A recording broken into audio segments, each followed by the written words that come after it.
Today we are going to see who is the better AI, ChatGPT or the new Gemini model, testing their coding abilities against each other to see who can create a better version of a 3D Zelda game in 3 prompts or less. So first up, we're going to start with Gemini, and you can see the prompt here. I'm asking it to create a 3D Zelda game, make it a third-person game. That's important, so we don't get a first-person perspective. The Zelda games are all in third-person, and asking it to create a character and give it a sword to swing, and so we can then attack some enemies, create those enemies, and also an objective. So it's not just killing the enemies, but we've got to go on a mission or find something, solve something, etc. I'm going to let the AI figure that part out, see what delights it will manifest for us.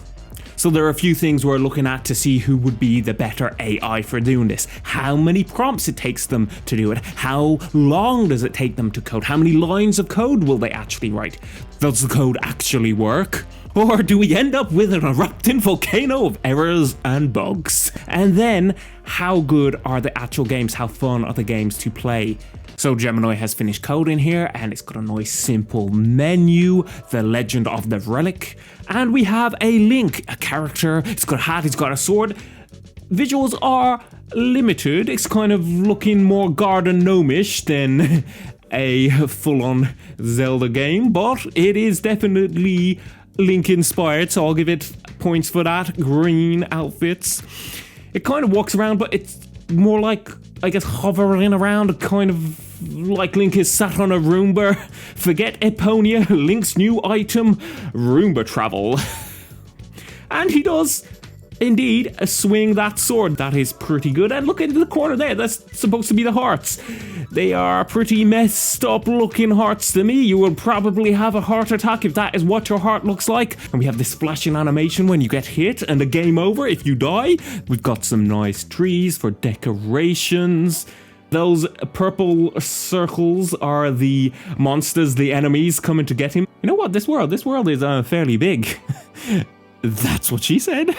The monsters kind of follow you around like you're walked into a dog park wrapped in bacon and attack him. I'm liking this objective we have in the top corner. We've got to go find a relic. We've got to head north to find the relic, and we can see that relic there. It is nice and spinny. It's got some cool hover animations and a cool triangle pyramid type thing, and if we go over it, and we have won the game. So that was pretty good. If we have a look at the code here, there is about 704 lines of code, and it is using Three.js. Now, I'm also testing the Gemini model in AI Studio. I thought, let's see what the differences are between the standard interface and using it in AI Studio.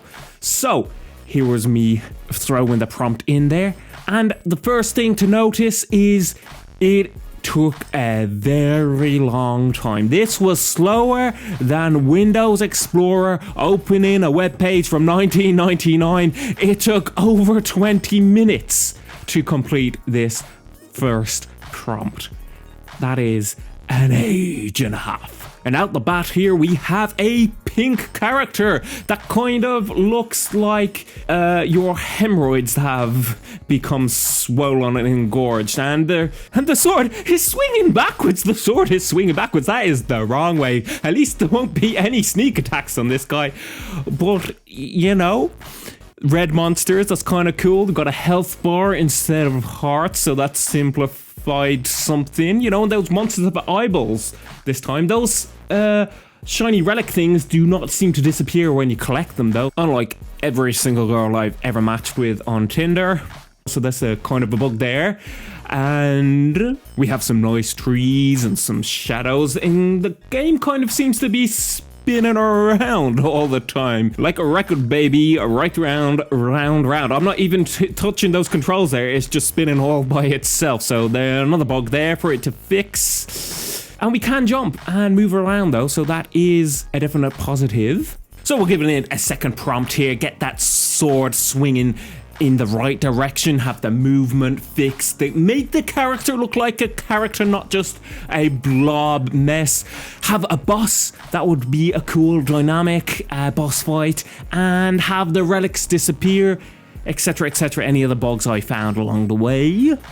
Now this second prompt, it didn't take 20 minutes, but it still took quite the while. 7+ minutes there, 443 seconds, so this AI studio is not fast. But the new things here, he now has legs and a body that looks like it was made from used toilet rolls. And we have a big cube for the boss fight, which is definitely cool. And he's purple now, so that's definitely something. And now the relics disappear. And when we look into the code here, it's not that extensive, so it's quite impressive what you can do with just a little bit. That's what she said. And when you attack the enemies, they change color when they're about to die and being attacked, so that's a cool, nice little animation it's created for us. It has created an objective to collect all of the relics, and that is how you win the game, but you also get points for killing the monster, so you can get a higher score by killing more monsters. And so I've asked it for a third prompt, and now we have a dragon! And the wings flap and everything! And if you get close to it, it will breathe fire! Fireballs! You are gonna die! Roast me like a marshmallow, you sexy beast! It has details, look at that, horns, the eyes, the mouth, the tails and the legs, and you can jump on it, you can ride the dragon.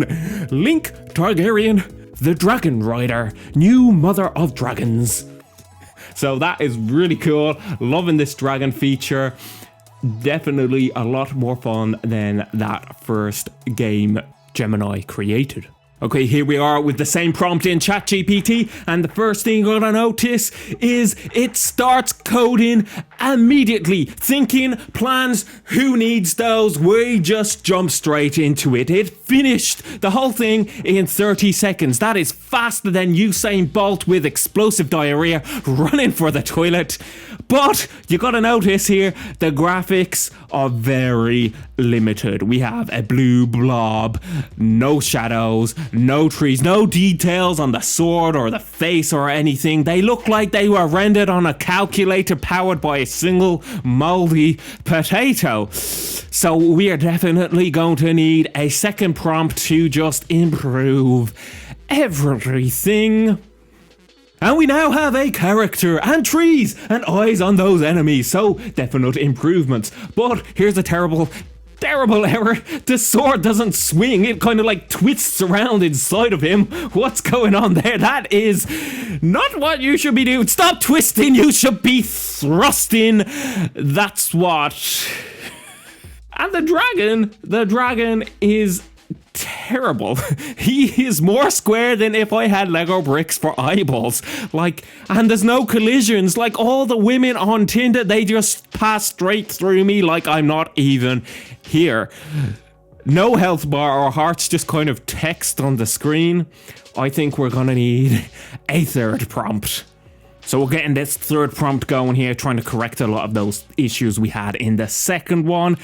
And when we look at it here, it's removed all the trees. Deforestation has a serious problem in Hyrule. And another thing, he's got no legs. Like he was a human landmine detector in Vietnam. And the sword still swings wrong. I mean, better, but it's still wrong. And the dragon looks like a cow that's been shoved through a hula hoop, and it's got no wings. How is that a dragon? And we have about 295 lines of code, so less than half of what the first Gemini model did, but it was like 10 times faster. So, to sum it up, I really do not think Nintendo should be worried at all.